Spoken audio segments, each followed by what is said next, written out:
magic lamp, a princess, and a genie. Aladdin and his wonderful lamp. Aladdin and his wonderful lamp. Chapter 1. Shahrazad tells her story.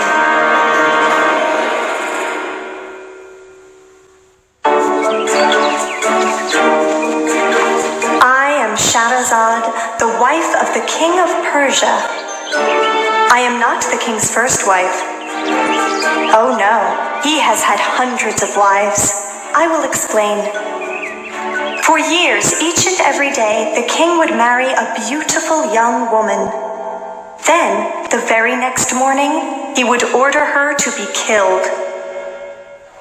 The people in the kingdom became very angry at this. Mothers and fathers cried, and all the young women shook with fear. No one wanted to marry the king. But, unfortunately, a king may do whatever he wants. One day, it was my turn, and I became his bride. But, as you can see, I am still alive. On the night of the day we were married, I kissed the king and said, "Shall I tell you a story to pass the time, sire?" I love stories, he said. So I told him a very good tale full of adventure. And the king listened all night. When I came to the end of the story, the king clapped his hands and said, "Oh, what a fine story. Please, tell me another one right now." Just then, the sun peeked through the window and a rooster crowed. "I am sorry, husband," I said. "The night is over and there is no time left. But if you let me live, tonight I will tell an even better story." So the king did not kill me that day. That night, I told him a very long story. It was so long that when morning came, I was not finished. The king had to spare my life again so that he could hear how the story ended. So it has gone on night after night. At sunrise, he lets me live another day so he can hear another exciting story. Would you like to hear one of the king's favorite stories? Yes? Then I will tell you all about Aladdin and his wonderful lamp. Long ago, a poor tailor lived in a faraway land by a great sea. This tailor had a son named Aladdin, who wanted to do nothing but play. When Aladdin was 10 years old, the tailor said, "Son, you must learn a trade. I will teach you to be a tailor like me." "I don't want to work," Aladdin grumbled. Every time the tailor turned his back, Aladdin would run out the door to play. "Come back!" the tailor called, but the boy would not obey. Aladdin's father was so sad that he became ill. He soon died of a broken heart. Aladdin and his mother were alone in the world. "All day I spin yarn so I can buy bread," sighed his mother, who was named Ziba. "You play all day. You come home only when you are hungry." And that is how things remained until Aladdin was 17 years old. That year, a stranger named Maghrib came to the city. Nobody knew that Maghrib was a magician. That was his secret. One day, Maghrib was watching the children who played in the streets. His pale eyes shone beneath the hood of his dusty robe. He pointed to Aladdin. "Who is that boy?" he whispered to a nearby child. "Who is his father?" "That's Aladdin," the child said. "He's the tailor's son." Maghrib asked many questions. He learned everything about Aladdin. Then he smiled. My search is over, said the magician. I have found him. Aladdin and His Wonderful Lamp. Chapter 2. Maghrib the Magician.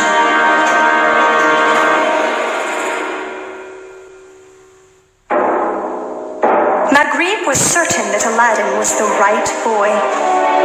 He reached his long arm into the crowd of children and grabbed Aladdin's sleeve. Come here, my boy, he said. Tell me, are you the son of a poor tailor? Oh, yes, I am. Said Aladdin. But my father died years ago. He's dead? Cried the magician. With a groan, he threw his arms around Aladdin's neck and began to weep.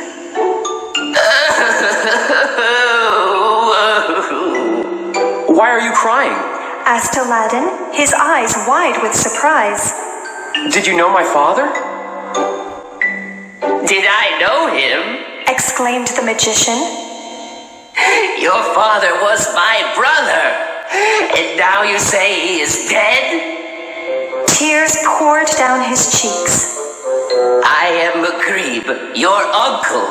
I have traveled over deserts and mountains to see him, but I am too late. I'm so sorry, said Aladdin. My father never spoke of you. The moment I saw you, I knew you were my brother's son, murmured Maghrib, still weeping. You look just like him. Your handsome nose, your black eyes. He squeezed Aladdin closer to his chest. Oh, my child, I must accept God's will and take comfort that you, my own nephew, are alive and well. Now, tell me, where do you live? Where is your mother, my brother's wife? Aladdin led Maghrib to a street of crooked houses made of mud and wood. Just go to the end of the road and you will be at our door. Instead, Maghrib reached into his sleeve and brought out 5 gold coins. Go, he said. Take these to your mother and tell her that your uncle has come. This evening, I will visit my brother's house. Tell your mother to prepare a fine meal for us all. I will happily do as you say, my uncle, said Aladdin, amazed at the coins in his hands. He had never seen so much money, and he ran home as fast as he could. When Aladdin arrived, his mother was busy spinning yarn. She was surprised to see her son. I never see you except at mealtime, she said, and supper is hours away. What do you want from me? Mother, he cried. I have great news. I bring greetings from my uncle. Uncle? Said Ziba. You have no uncle. Listen, replied Aladdin. It is true. The boy told her everything that had happened and all that Maghrib had said. Then Aladdin gave his mother the coins. They sparkled in her hand. Your father never spoke of a brother, she said. Is it possible? Yes, Mother, said Aladdin. And my uncle is coming to eat with us tonight. Tonight? Cried Ziba. I must get ready. There is so much to do. Aladdin's mother took the coins and hurried to the market. She bought olive oil, cheese, and a plump chicken. Back at home, she set out her best dishes and laid out a colorful dinner cloth. She baked bread and toasted almonds. Finally, the meal was ready, but Maghrib had not yet arrived. Well, where is he? Asked Ziba. Maybe he got lost, said Aladdin. Lost? Said his mother. You may be right. Run to the corner and look for him. Just then, they heard a knock on their door.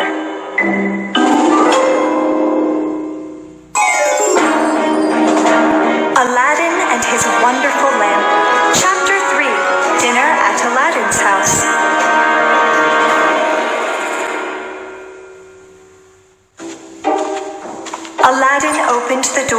the magician stepped into the house. Aladdin, son of my brother, said Maghrib. He placed a basket of figs into Ziba's arms, bowed low, and said, wife of my brother, a small gift. Then he looked around the room. Tell me, he said, where did your husband once sit? Ziba pointed to a cushion by the wall. Oh, my poor brother! Maghrib cried out and collapsed into a heap on the cushion. This looks like true sadness, whispered Ziba, and she rushed to her guest. There's no need to be so distressed, she said. Come, let's eat. Aladdin helped the magician stand up, and his mother carried in the food. Then, while they sat and ate, she began to question Maghrib. Sir, why have I never heard of you before this day? It is no surprise to me, answered Maghrib. I left this town, my birthplace, 40 years ago. My husband was still a boy, said Ziba. Maghrib nodded. I wandered through many lands, he continued. At last, I found my way to Egypt. I've heard it is a wonderful place, said Aladdin. Yes, my boy, it is. But over time, I became old and homesick for my own country. I wanted to see my younger brother one more time before my death. So I journeyed home to find him. But I'm too late. Maghrib began to sob. We cannot escape the will of God, said Ziba. Here, poor man, eat a bit more. It will make you feel better. Maghrib took another serving from a big dish. I am comforted, he said. Even though my brother has gone, he still lives on in this boy, Aladdin. Maghrib put his hand on Aladdin's shoulder. Nephew, you are the head of this house, he said. What work have you learned to do? How do you take care of your good mother? Feeling guilty, Aladdin looked at his mother. He has learned nothing, the widow said angrily. Nothing at all. All day he plays games in the streets. His father died of sadness because this boy would not work. Then she burst into tears. I am the one who works all day and night to take care of this lazy boy. Aladdin hung his head in shame while the magician smiled and comforted the widow. Your troubles are over, he said. God has blessed me with wealth so that I may help you. Aladdin looked up brightly, and his mother wiped away her tears. My nephew, you must learn a business, said Maghrib. It is a disgrace to play all day while your old mother toils. You were right, my uncle, Aladdin said quietly. Now, boy, don't worry, said Maghrib, patting Aladdin on the shoulder. I will buy you a shop and fill it with goods. Then you can be a merchant, buying, selling, and growing rich. A merchant? said Aladdin. Growing rich? added his mother. She clapped her hands, embraced her son, and whispered into his ear, This man must truly be your uncle. I have eaten enough, and it is now late, said Maghrib. But I will return in the morning, and we will go to the bazaar. I will buy Aladdin everything he needs to be a young merchant. Aladdin and His Wonderful Lamp. Chapter 4, The Amazing Bazaar.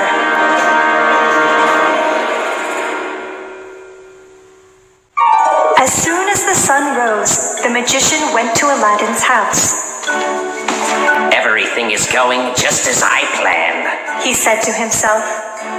Eagerly, he rapped on the door with his knuckles. The door flew open and Aladdin jumped out. His mother was right behind him. When she saw Maghrib, she cried, Peace Peace be with you. I hope you are well this morning, Peace be with you. replied Maghrib.